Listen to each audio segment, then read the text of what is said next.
नमस्कार दोस्तों, मैं रामावतार शर्मा। हमारे सुरभि क्लासेज यूट्यूब चैनल में आप सभी का हार्दिक स्वागत करता हूं।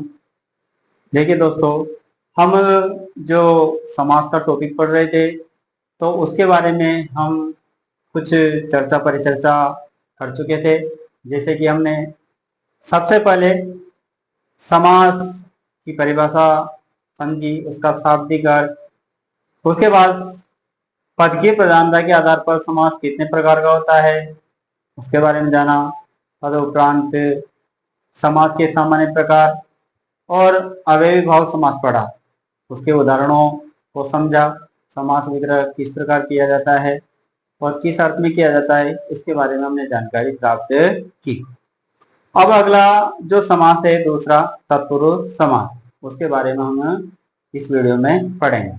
देखिए दोस्तों, तत्पुरुष समास ऐसा समास है जिसमें उत्तर पद की प्रधानता होती है, यानी उत्तर पद प्रधान समास ही तत्पुरुष समास कहलाता है। तत्पुरुष समास के जो भेद है दोस्तों, सामान्यतः 5 प्रकार के भेद है। जैसे इसके जो भेद है, सभी जितनी भी गाइडें हैं प्रतियोगिता परीक्षाओं की, सभी में आपको अलग अलग भेद मिलेंगे। पर सामान्यतः प्रतियोगिता परीक्षाओं में जिस प्रकार के प्रश्न पूछे जाते हैं, जिस प्रकार के उदाहरण दिए हुए होते हैं, वो किस समाज से संबंधित है उसको आधार मानकर हमने इस समाज के, तत्पुरुष समाज के 5 भेद किए हैं। यानी तत्पुरुष समाज के अंतर्गत हम इन 5 भेदों के बारे में जानकारी प्राप्त करेंगे। इन 5 भेदों से ही प्रश्न पूछे जाते हैं। देखिए दोस्तों, पहला भेद जो कि विभक्ति लोप तत्पुरुष समास कहलाता है।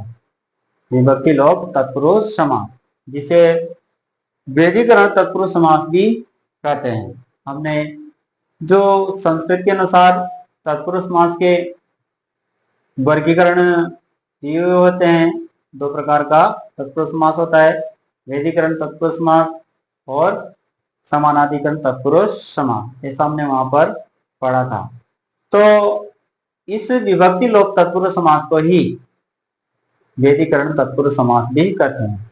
यहाँ दोनों लिखने का कारण यह है कि जिस प्रकार विकल्प में यदि विभक्ति लोप तत्पुरुष समास न हो तो वहां पर हमें वैधिकरण तत्पुरुष समास सही आंसर मानना चाहिए। इस कारण से यहाँ दोनों भेद आपको 2 प्रकार यहाँ आपको हमने बताए हैं। दूसरा, लुप्त पद तत्पुरुष समास, मध्यम पदलोपी तत्पुरुष समास भी इसे कहा जाता है। मध्यम पदलोपी या मध्य पदलोपी भी हम कह सकते हैं। तो यह दूसरा भेद है जिसे लुप्त पद तत्पुरुष समास कहा जाता है, या कहीं कहीं पर इसका नाम मध्यम पदलोपी तत्पुरुष समास भी मिलता है। इसके बाद जो 3 भेद है, उपपद तत्पुरुष समास, दूसरा नए तत्पुरुष समास और तीसरा अलुप तत्पुरुष समास। ये 3 भेद ऐसे हैं दोस्तों जिसमें अधिकांशतः संस्कृत भाषा के उदाहरण ही मिलते हैं। यानी वे शब्द मिलेंगे जो तत्सम शब्द है। तत्सम शब्द आप सब जानते हो, संस्कृत भाषा के वे शब्द जिनका प्रयोग हिंदी में होता है। तो अधिकांशतः तत्सम शब्द यानी संस्कृत भाषा के जो शब्द है वही आपको इनके उदाहरण के रूप में मिलेंगे। उपपद तत्पुरुष समास, नए तत्पुरुष समास और अलुप तत्पुरुष समास। देखिए, वैसे तो हम एक एक को विस्तार से जानेंगे, पर फिर भी इनकी एक सामान्य जानकारी हम यहाँ देखते हैं। पहला है विभक्ति लोप तत्पुरुष समास।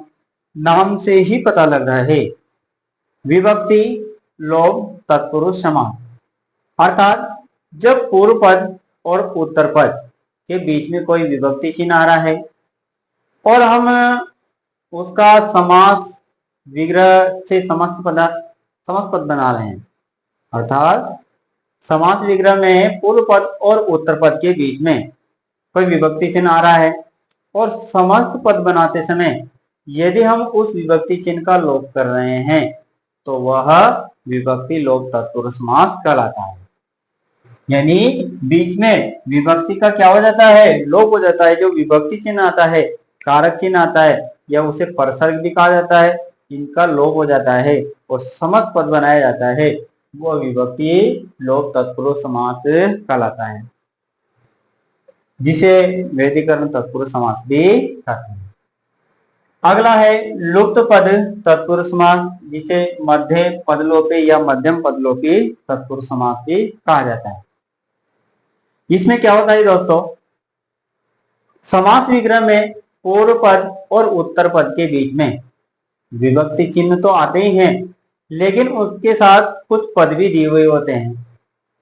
जैसे रेलगाड़ी है, रेल पर चलने वाली गाड़ी, तो रेल और गाड़ी, रेल पूर्व पद है, गाड़ी उत्तर पद है। बीच में पर चलने वाली, पर जो कि विभक्ति चिन्ह है, चलने वाले ये अन्य पद है। तो जब समस्त पद बनाया तो बीच के जो पद है और विभक्ति है उनका लोप कर दिया और रेल को गाड़ी से जोड़ा, रेलगाड़ी बन गया। तो बीच में आए हुए जो पद है उनका लोप करके जब समस्त पद बनाया जाता है तो वह लुप्त पद तत्पुरुष समास कहलाता है। जैसे हम विस्तार से जब इसको अलग से पढ़ेंगे तो वहां इसको उदाहरण सहित परिभाषा हम समझेंगे। चलिए दोस्तों आगे बात करते हैं उपपद तत्पुरुष समास। उपपद तत्पुरुष समास कहां होगा, जहां पर बाद वाला पद यदि कोई क्रियावाचक है, क्रियावाचक अर्थात कोई कार्य का बोध करा रहा है। जैसे कोई शब्द लेते हैं हम जलज। अब जलज जो शब्द है, जल के बाद में ज जुड़ा हुआ है, यानी जल में ज का मतलब जन्म लेने वाला। अब ज वहां पर जन्म लेना इस क्रिया का बोध करा रहा है, तो वह उपपद तत्पुरुष समास का उदाहरण माना जाएगा। अगला है नय तत्पुरुष समास। नय मतलब जो नकारात्मक अर्थ देता है, नहीं अर्थ देता है, वो नए तत्पुरुष समास माना जाता है। यानी जो नकारात्मक अर्थ दे, नहीं अर्थ दे, वह नए तत्पुरुष समास के उदाहरणों में आएगा। जैसे असत्य, यानी जो सत्य नहीं है, अज्ञान, जो ज्ञान नहीं है। तो इस प्रकार के उदाहरण नए तत्पुरुष समास में माने जाते हैं। अलुक तत्पुरुष समास। अलुक, लुक का अर्थ होता है दोस्तों लोप होना। लुक का अर्थ होता है लोप होना, गायब कर देना। अलुक का मतलब लोप नहीं होना। यहां पर तात्पर्य यह है कि संस्कृत भाषा के कुछ ऐसे शब्द है जिनमें संस्कृत भाषा की ही विभक्तियां लगी हुई है और विभक्ति के सहित ही उस पद का प्रयोग हिंदी भाषा में होने लग गया, तो वह विभक्ति लोप तत्पुरुष समास माना जाएगा, सॉरी अलोप तत्पुरुष समास माना जाएगा। अर्थात जहां पर कोई संस्कृत भाषा का शब्द है और उस संस्कृत भाषा के शब्द में कोई संस्कृत भाषा का शब्द है और उस संस्कृत भाषा के शब्द में कोई संस्कृत की ही विभक्ति लगी हुई है और विभक्ति सहित उस पद का निर्माण हुआ है और उस पद का हम हिंदी में प्रयोग कर रहे हैं, तो वह अलुक तत्पुरुष समास के अंतर्गत माना जाता है। तो ये इसका सामान्य परिचय है दोस्तों। इस प्रकार हमने जो तत्पुरुष समास के अंतर्गत हम 5 भेद पढ़ेंगे, उनका सामान्य परिचय पढ़ा। वैसे हम एक एक करके विस्तार से जानेंगे, दोबारा इनकी परिभाषा देखेंगे। यहाँ तो एक तुलनात्मक रूप से सामान्य परिचय आपको दिया है। तो दोस्तों तत्पुरुष समास की जो भेद पढ़े जाते हैं कौन कौन से हैं, तो पहला है विभक्ति लोप तत्पुरुष समास, जिसे वैदिकरण तत्पुरुष समास भी आ जाता है। दूसरा लुप्त पद तत्पुरुष समास, जिसे मध्यम पद लोपी तत्पुरुष समास भी कहा जाता है। तीसरा जो है वह है उपपद तत्पुरुष समास, जिसमें अंतिम पद क्रियावाचक होता है। चौथा है नए तत्पुरुष समास, जो नकारात्मक कर देता है। और पांचवा जो कि अलुक तत्पुरुष समास, अर्थात जिसमें विभक्ति का लोप नहीं होता है। तो इनका हमने अभी सामान्य परिचय देखा, फिर हम एक एक करके इनको पढ़ेंगे। चलिए दोस्तों, हम शुरुआत करते हैं इसके पहले उपभेद से। पहला उपभेद है विभक्ति लोप तत्पुरुष समास। किसे कहेंगे? अभी जैसे हमने चर्चा की कि पूर्व पद और उत्तर पद के बीच में कोई विभक्ति चिन्ह आ रहा है, अर्थात कारक चिन्ह आ रहा है, और उस कारक चिन्ह का हम लोप करके कोई समस्त पद बना रहे हैं, तो वह उदाहरण विभक्ति लोप तत्पुरुष समास के अंतर्गत माना जाएगा। यानी पूर्व पद और उत्तर पद के बीच में, पूर्व पद और उत्तर पद के बीच में आई हुई विभक्ति चिन्हों का लोप कर दिया जाता है, जिसमें वो विभक्ति लोप तत्पुरुष समास कहलाता है। अब समास विग्रह करते समय विभक्ति जोड़ दी जाती है, लेकिन समस्त पद बनाते समय उस विभक्ति चिन्ह का लोप किया जाता है। अब जिन जिन विभक्ति चिन्हों का लोप किया जाता है, उस विभक्ति चिन्ह के आधार पर यह समास 6 प्रकार का होता है। यानी पूर्व पद और उत्तर पद, समास विग्रह में पूर्व पद और उत्तर पद के बीच में जो विभक्ति चिन्ह आ रहा है, और जब समस्त पद बनाएंगे तो जिस विभक्ति चिन्ह का हम लोप कर रहे हैं, उस विभक्ति चिन्ह के आधार पर यह समास 6 प्रकार का होता है। जैसे हमने पूर्व पद और उत्तर पद के बीच में द्वितीय का जो विभक्ति चिन्ह है को यदि उसका लोप कर रहे हैं, तो वह द्वितीय तत्पुरुष समास के अंतर्गत होगा। द्वितीय तत्पुरुष समास में कर्म कारक होता है, तो वह कर्म तत्पुरुष समास भी कहलाता है। यदि हम पूर्व पद और उत्तर पद के बीच में से या के द्वारा विभक्ति चिन्ह का लोप कर रहे हैं, तो वह तृतीय तत्पुरुष समास के अंतर्गत माना जाएगा, जिसे करण तत्पुरुष समास भी कहते हैं। यदि पूर्व पद और उत्तर पद के बीच में के लिए चिन्ह का लोप हो रहा है, तो वह चतुर्थी तत्पुरुष समास के अंतर्गत माना जाएगा। संप्रदान तत्पुरुष समास भी कहा जाता है। यदि बीच में पूर्व पद और उत्तर पद के बीच में यदि से आ रहा है और वह अलग होने का बोध करा रहा है, तो वह पंचमी तत्पुरुष समास के अंतर्गत माना जाता है, या अपादान तत्पुरुष समास के अंतर्गत माना जाएगा।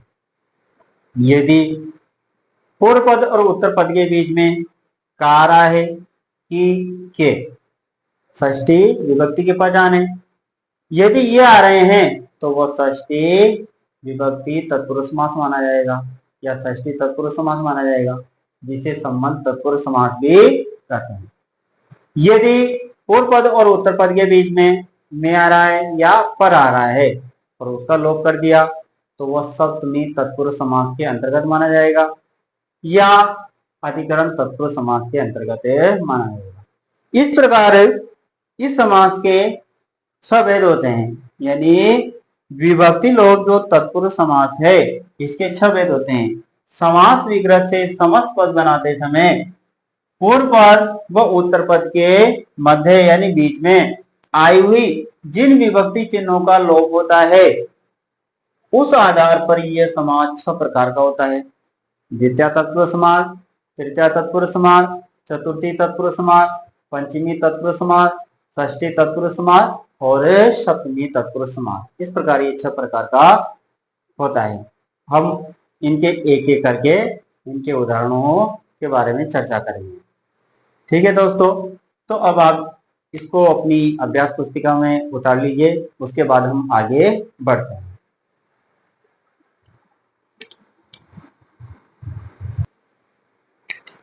चलिए दोस्तों, अब हम जो विभक्ति लोप तत्पुरुष समास है उसके उदाहरणों को समझते हैं।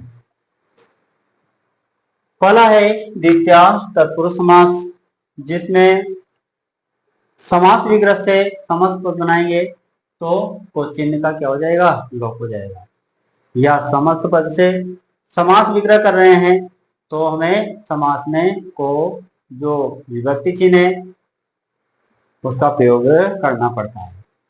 चले दोस्तों, जैसे ग्रामगत, तो इसका समास विग्रह करेंगे ग्राम को गत। अब ग्राम का अर्थ होता है गांव, को गत, गत का अर्थ गया हुआ, ग्रामगत, ग्राम को गत यानी गांव को गया, ये होगा। दूसरा है वनगमन, इसका होगा वन को गमन, वन को गमन यानी वन को गया हुआ। तीसरा है दुख प्राप्त, इसका होगा दुख को प्राप्त। अगला है कष्टापन, कष्ट को आपन। अब देखिए कुछ कठिन शब्द होते हैं दोस्तों जिनका अर्थ हमें याद होना चाहिए। आपन शब्द का अर्थ है प्राप्त, कष्ट को आपन, आपन अर्थात प्राप्त। शब्दों का अर्थ बहुत महत्वपूर्ण स्थान रखता है समास विग्रह में। जहां तक हमें शब्द का अर्थ मालूम नहीं है तो हम यहाँ समास का जो भेद है वो नहीं बता सकते। समास पर दिया हुआ है, यदि हमें अर्थ मालूम नहीं है तो समास विग्रह नहीं कर पाएंगे, और यदि समास विग्रह नहीं कर पाए तो फिर कौन सा समास इस पद में है इसका ज्ञान हमें नहीं हो सकता। तो अर्थ मालूम होना चाहिए। पतनोन्मुख, पतन को उन्मुख, पतन को उन्मुख, अर्थात पतन का अर्थ होता है कोई लौकिक उन्नति प्राप्त कर ली, जैसे पैसा है, रुपया, पैसा, संपत्ति सब कुछ है, लेकिन कुछ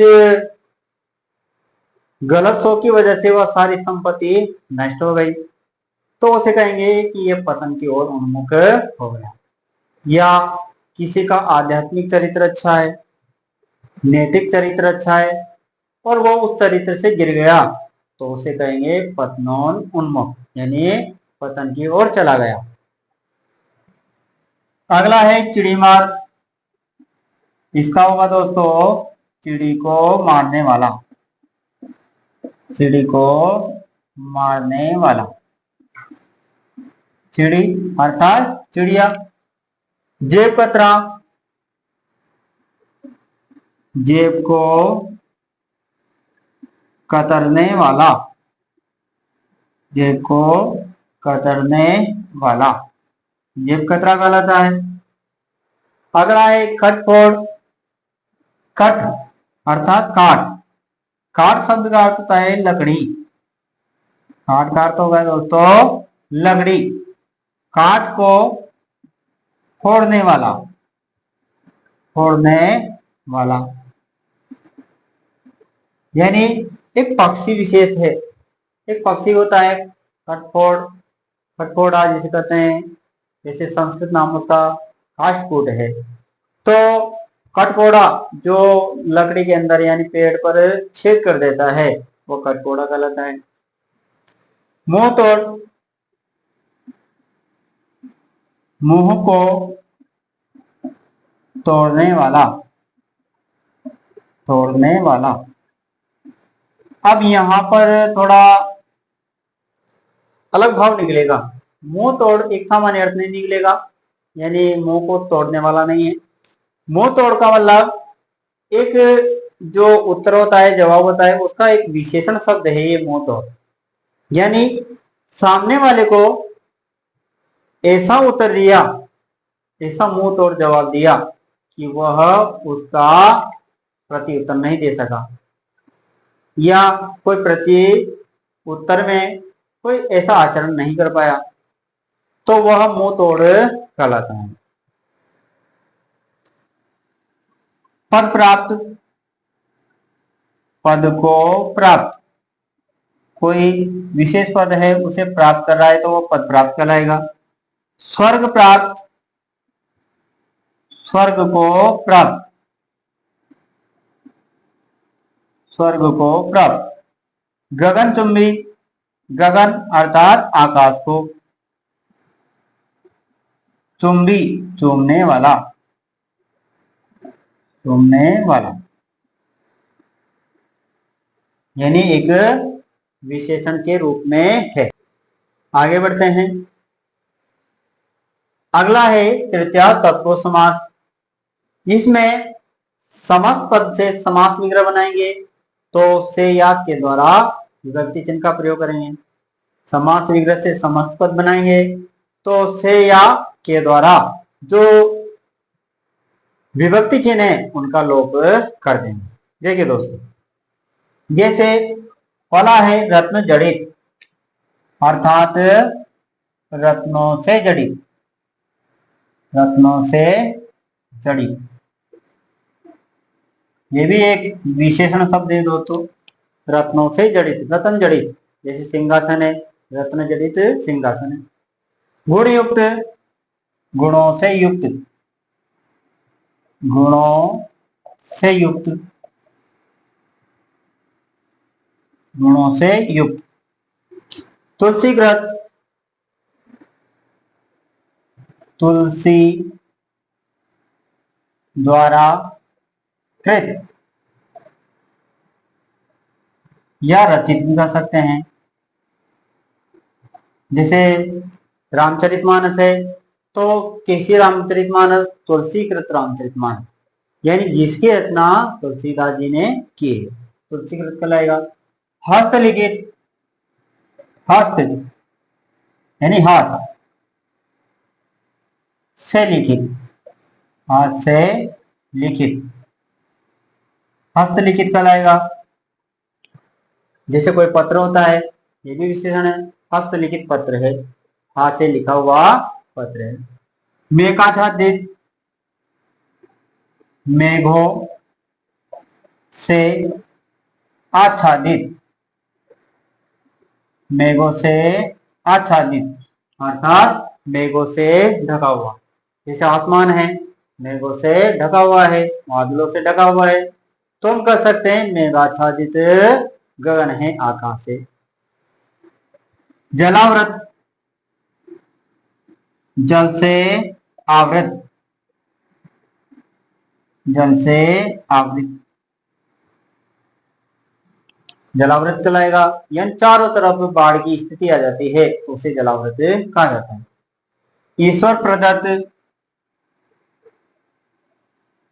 ईश्वर द्वारा प्रदत्त,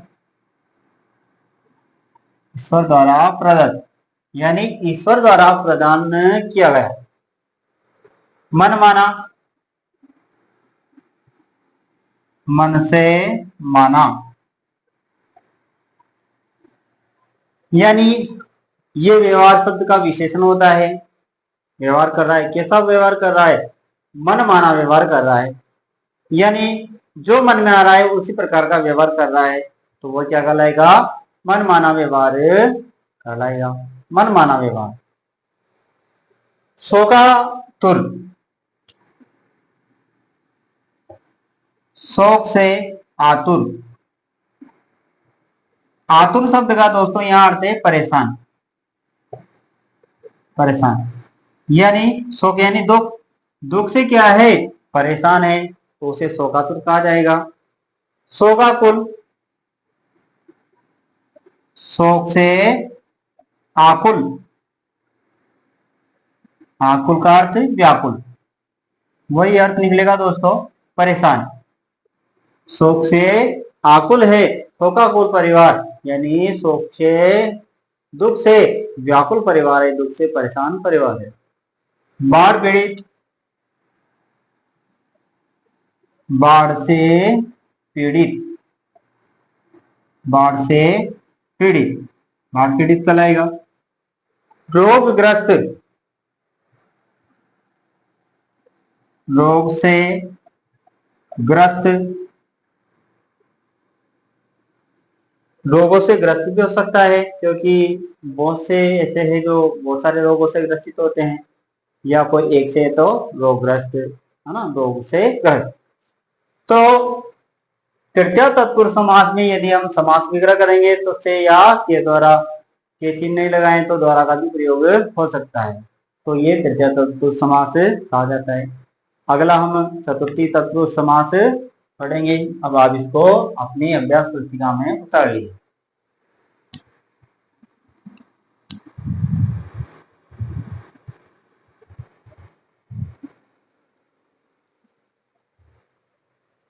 चलिए दोस्तों आगे बढ़ते हैं। अगला है चतुर्थी तत्पुरुष समास। चतुर्थी तत्पुरुष समास, इसका जो कारक चिन्ह होता है, विभक्ति चिन्ह होता है, वो होता है दोस्तों के लिए। के लिए पंचमी तत्पुरुष समास, इसमें कारक चिन्ह होता है से। ये अलग होने अर्थ में प्रयुक्त होता है। के लिए यानी पूर्व पद से, पूर्व पद और उत्तर पद के बीच में केले चिन्ह मिले तो वहां चतुर्थी तत्पुरुष समास मानना चाहिए। चलिए दोस्तों अब आगे बढ़ते हैं। अगला है चतुर्थी तत्पुरुष समास, जहां पर समास विग्रह से समस्त पद बनाते समय पूर्व पद और उत्तर पद के बीच में के लिए विभक्ति चिन्ह का लोप होता है। वे उदाहरण चतुर्थी तत्पुरुष समास के अंतर्गत माने जाते हैं। तो चतुर्थी तत्पुरुष समास जिसमें समास विग्रह में के लिए विभक्ति चिन्ह का प्रयोग किया जाएगा, जैसे है पहला उदाहरण माल गोदाम। तो इसका दोस्तों समास विग्रह होगा माल के लिए गोदाम। माल के लिए गोदाम, माल गोदाम कहलाता है। रसोई घर, तो इसका समास विग्रह होगा रसोई के लिए घर। रसोई के लिए घर, रसोई घर। अगला है मदिरालय। मदिरा के लिए आलय। मदिरालय, मदिरा के लिए आलय यानी मदिरा प्राप्ति का स्थान। अगला है विद्यालय। विद्या के लिए आलय। विद्या के लिए आलय अर्थात विद्या प्राप्ति का स्थान, विद्या का मंदिर विद्यालय कहलाता है। अगला है प्रौढ़ शिक्षा। प्रौढ़ जो उम्रदराज व्यक्ति होते हैं, वृद्ध व्यक्ति होते हैं, या जो अवस्था की, जो शरीर की अवस्थाएं होती है उसकी जो अंतिम अवस्था है उस अवस्था पर पहुंचे हुए होते हैं तो वो प्रौढ़ कहलाते हैं। तो उनको शिक्षित करने के लिए जो शिक्षा दी जाती है वो प्रौढ़ शिक्षा कहलाती है।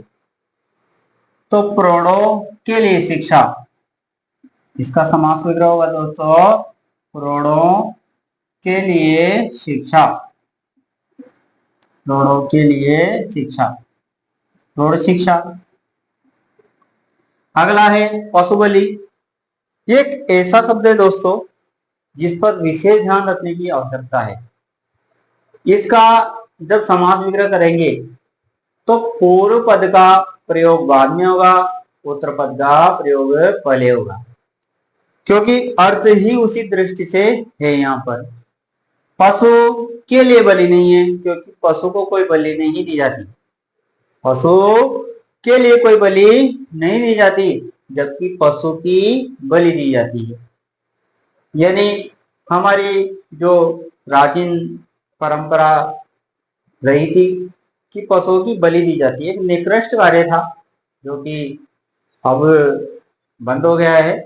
तो उस समय पशुओं की क्या दी जाती थी दोस्तों? बलि दी जाती थी। तब इसे शब्द चला पशु बलि, अर्थात बलि के लिए पशु। इसका समास विग्रह होगा बलि के लिए पशु, बलि के लिए पशु, पशु। अगला है भूत बलि, भूतों के लिए बलि। अब एक सामान्य जो अर्थ होता है भूत शब्द का, वो अर्थ यहाँ नहीं है दोस्तों। भूत का एक विशेष अर्थ है प्राणी, जो इस चराचर जगत की जो समस्त प्राणी हैं उन सभी को भूत कहा जाता है। जैसे कौवा, पक्षी है, जानवर है, जलीय जीव है, इनके लिए जो भोजन हम देते हैं वह भूत बलि के अंतर्गत मानी जाती है। यानी प्राणियों के लिए जो भोजन खिलाया जाता है वही भूत बलि होती है। तो यहाँ पर इसका समास विग्रह होगा भूतों के लिए बलि। अगला है रणभूमि, सीधा सा अर्थ है रण यानी युद्ध, रण अर्थात युद्ध के लिए भूमि, यानी लड़ाई के लिए जो भूमि होती है उसे रणभूमि कहा जाता है। अगला है दोस्तों आवेदन पत्र, आवेदन के लिए पत्र, आवेदन के लिए पत्र, आवेदन पत्र कहलाता है। हवन सामग्री, हवन के लिए सामग्री, हवन करने के लिए जो सामग्री होती है वह हवन सामग्री कहलाती है। गुरु दक्षिणा, गुरु के लिए दक्षिणा, गुरु के लिए दक्षिणा।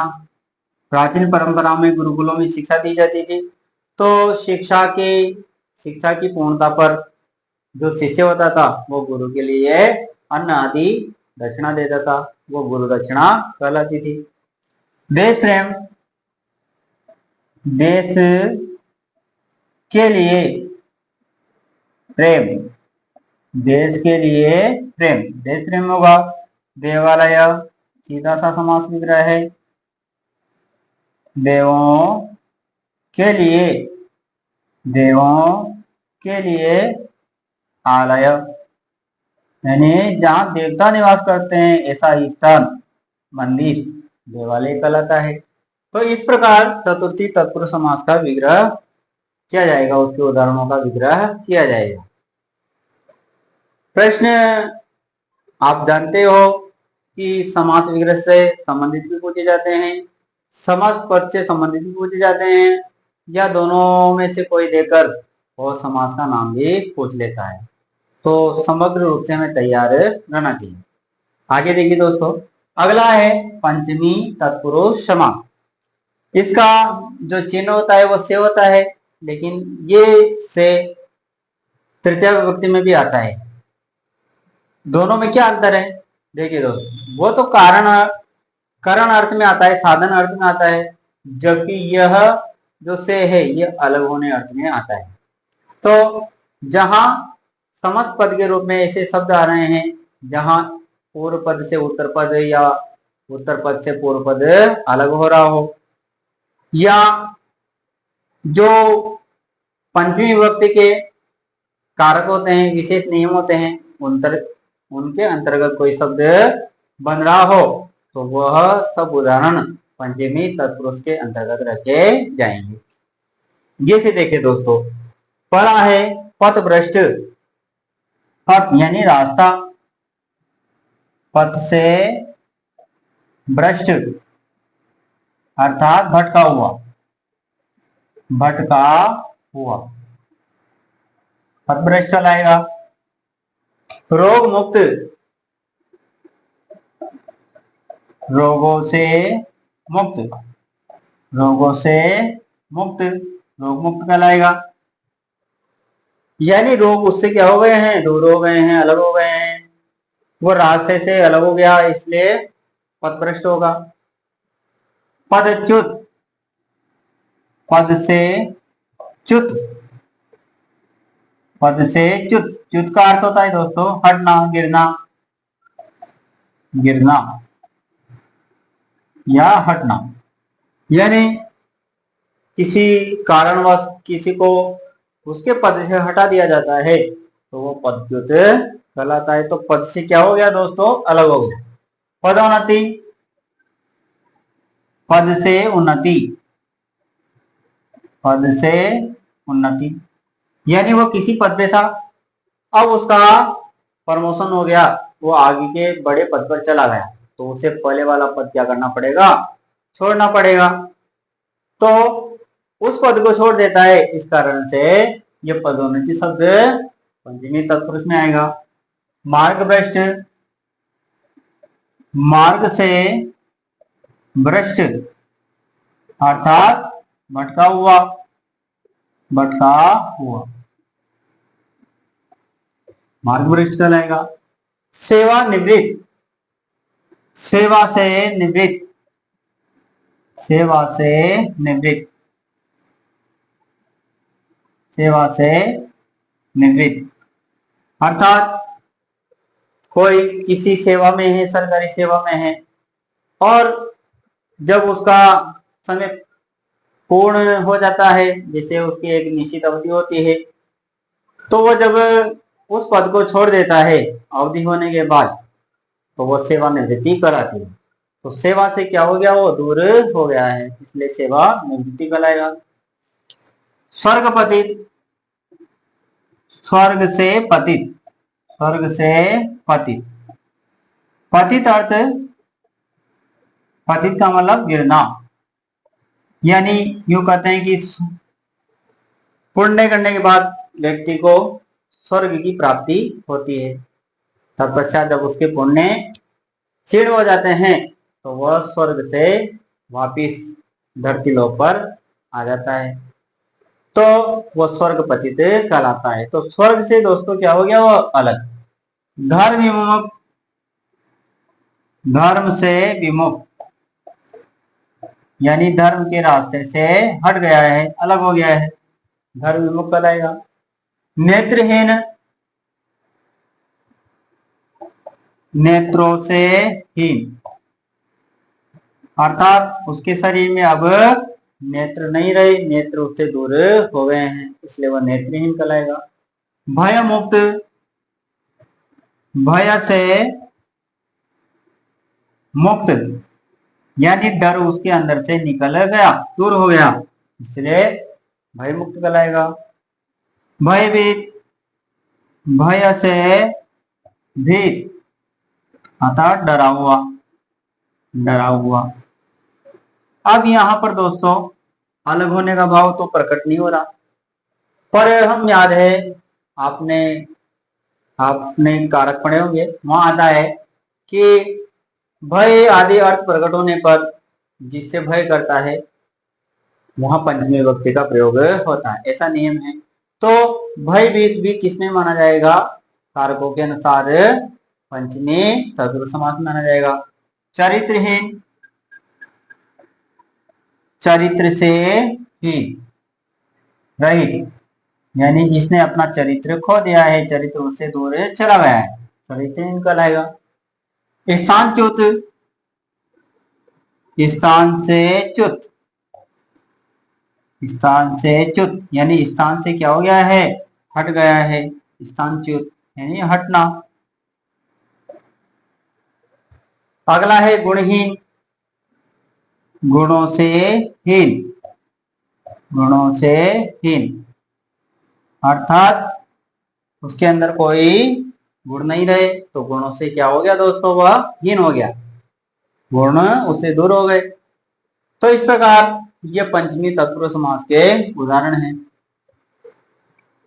जहां पर अलग होने का भाव प्रकट हो रहा हो, से का प्रयोग हो रहा हो, या किसी पंचमी कारक चिन्ह के आधार पर कोई शब्द बना हुआ हो, तो वहां पर पंचमी तत्पुरुष समास माना जाता है।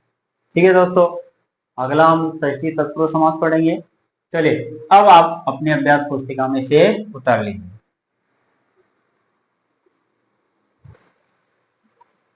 देखिए दोस्तों, अब अगला है षष्ठी तत्पुरुष समास। षष्ठी जो विभक्ति होती है उसकी पहचान होती है का, की, के। तो इस समास का जब समास विग्रह होगा तो पूर्व पद और उत्तर पद के बीच में जो विभक्ति चिन्ह मिलेगा वो या तो का होगा, की या के होगा।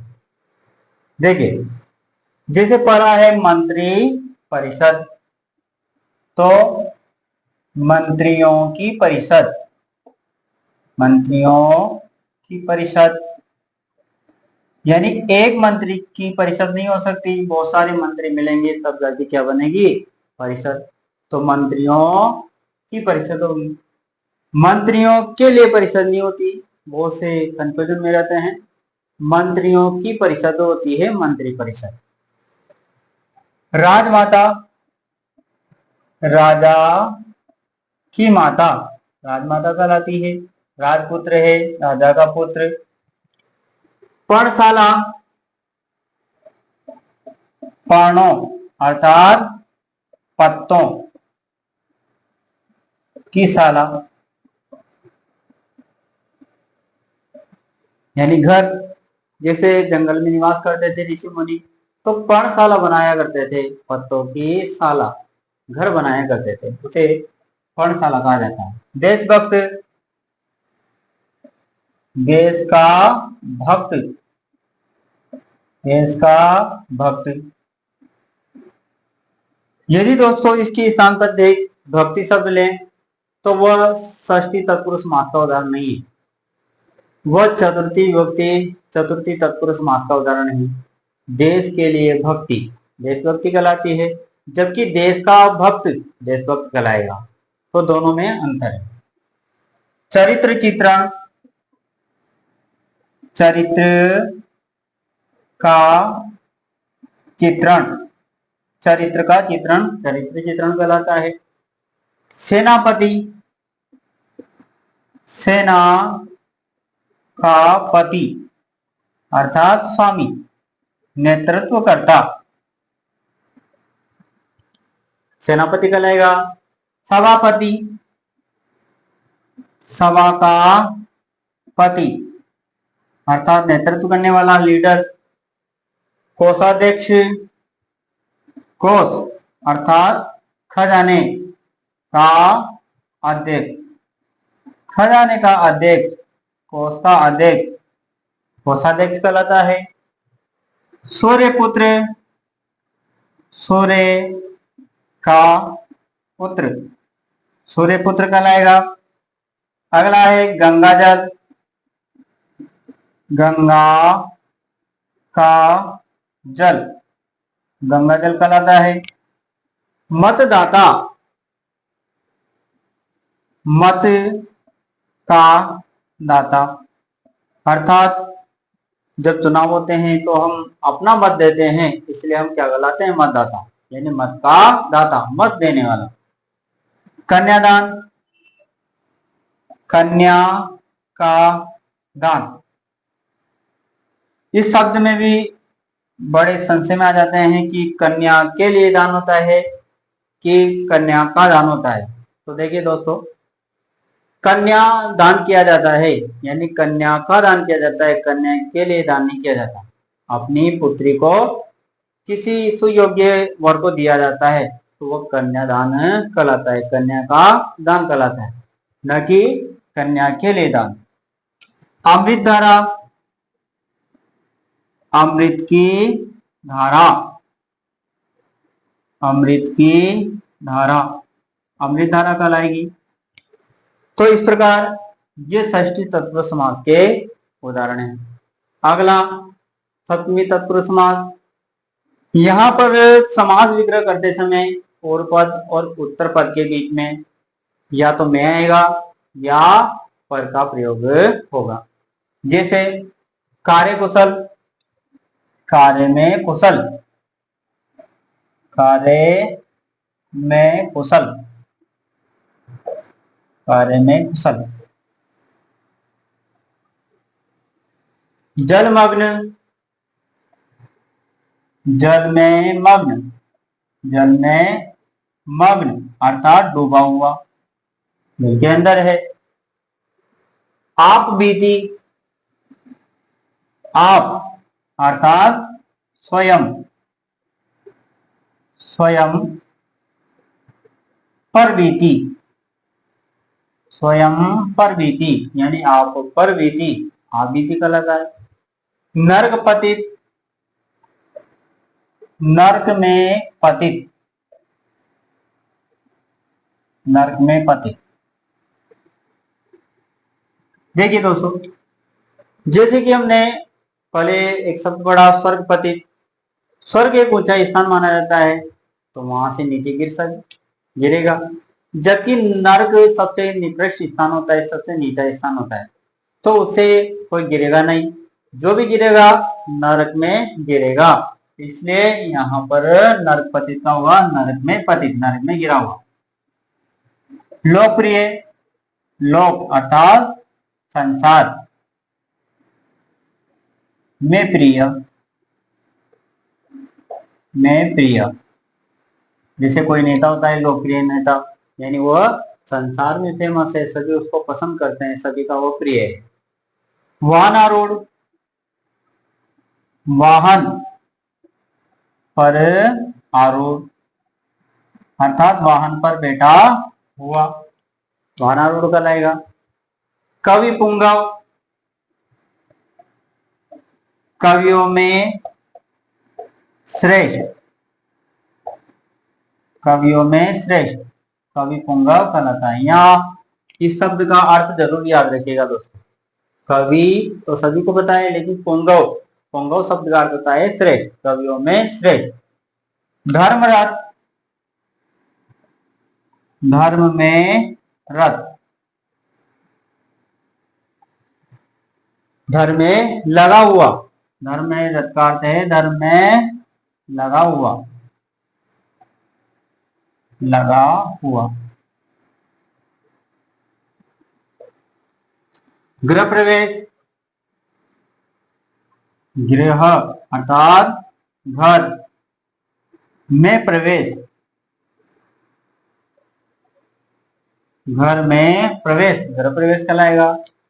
घुड़सवार, घोड़े पर सवार, घोड़े पर सवार, घोड़े पर बैठा हुआ है तो घुड़सवार कहलाएगा। वनवास, वन में वास, वन में वास, वनवास कहलाता है। वाक्पटु, वाणी में,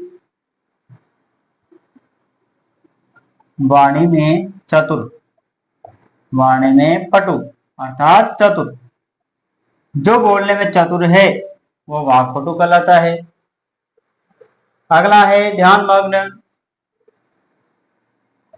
ध्यान में मग्न, ध्यान में मग्न।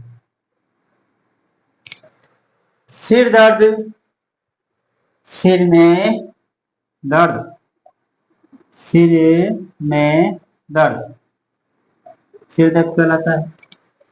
तो देखिए दोस्तों, जो वेदीकरण तत्पुरुष समास है उसके अंतर्गत हमने सप्तमी तत्पुरुष समास पढ़ा।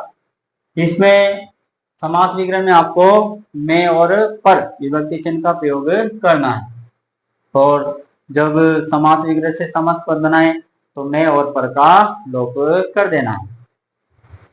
अब जो विभक्ति लोप तत्पुरुष समास हम पढ़ रहे थे उसके जो भेद थे, द्वितीय तत्पुरुष समास, तृतीय तत्पुरुष, चतुर्थी तत्पुरुष, पंचमी तत्पुरुष, षष्ठी तत्पुरुष और सप्तमी तत्पुरुष, इन सभी के हमने उदाहरण देखे।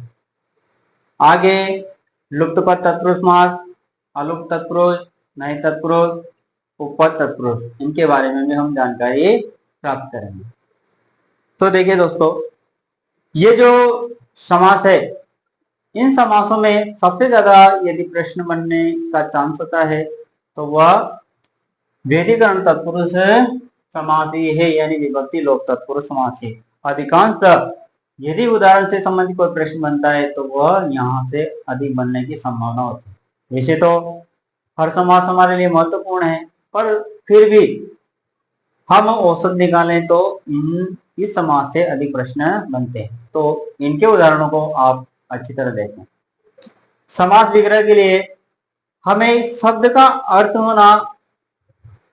अर्थ मालूम होना चाहिए, अर्थ ज्ञात होना चाहिए, तभी हम समास विग्रह सही प्रकार से कर सकते हैं। यदि अर्थ मालूम नहीं है तो वह समास के प्रकार पूछेंगे तो हम प्रकार नहीं बता सकते, क्योंकि अर्थ मालूम होगा तभी हम समास विग्रह कर पाएंगे और तभी उस अर्थ के आधार पे बता पाएंगे कि यहाँ समास का कौन सा भेद है, वैधिकरण तत्पुरुष समास या विभक्ति लोप तत्पुरुष समास का कौन सा भेद है। तो हमें अर्थ याद होना चाहिए और अधिक से अधिक उदाहरण याद करने की कोशिश करें, क्योंकि समास, संधि, प्रत्यय ये ऐसे टॉपिक है दोस्तों जिनमें अधिक से अधिक उदाहरण हमें याद होना चाहिए। जो परीक्षाओं में आए हुए प्रश्न हैं उसके आधार पर और जो महत्वपूर्ण शब्द है उसके आधार पर हमने यहाँ पर कुछ उदाहरणों का संकलन करके आपके सामने प्रस्तुत किया है, पर फिर भी आप भी कुछ अपने स्तर पर कुछ उदाहरणों को जरूर देखें। ठीक है दोस्तों, आज हम समास का जो दूसरा भेद है तत्पुरुष समास, उसके भेदों में पहला भेद था वैधिकरण तत्पुरुष समास या विभक्ति लोप तत्पुरुष समास। उसके 6 भेदों की हमने जानकारी प्राप्त की। आगे के जो भेद है उन्हें हम अगले वीडियो में देखेंगे। आपको आज का वीडियो पसंद आया हो तो जरूर लाइक करें। जिन विद्यार्थियों ने अभी तक सब्सक्राइब नहीं किया है वो सब्सक्राइब करें ताकि आगे का नोटिफिकेशन प्राप्त होता रहे और सभी तैयारी में जुड़ जाएं। ठीक है दोस्तों, अब आप इसका स्क्रीनशॉट ले लीजिए।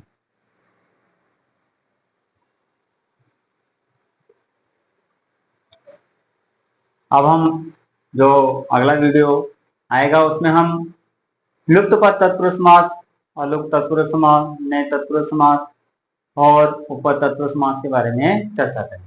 तो आज के लिए इतना ही, धन्यवाद।